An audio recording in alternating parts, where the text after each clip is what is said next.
বাড়ির সব কাজকর্ম করে এইবার এই প্রচণ্ড রোদে পুড়তে পুড়তে দোকান বেরোনোর পালা। বউয়ের দেওয়া ঝোলা ভর্তি লাঞ্চ আর বুড়ো বাবাকে সাথে নিয়ে চলে গেলাম দোকান।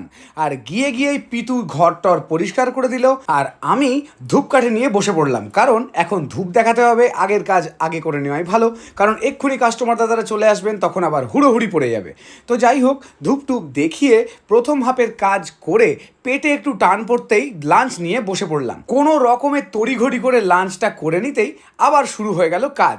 সব শেষে উর্থের এই চেন লুব আর চেন ক্লিন, আর তার সাথে একটা মোবাইল হোল্ডার দিলাম একটা ভাইকে। ভোরবেলাতেই ভাইদের রাইড, লাস্ট মোমেন্টের কেনাকাটা ছিল আর কি এটা।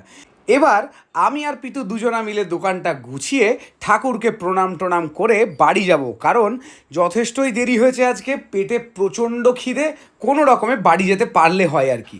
কিন্তু যেখানেই বাঘের ভয় সেখানেই সন্ধ্যা হয়। রেলগেট, আজকে আবার দেরি।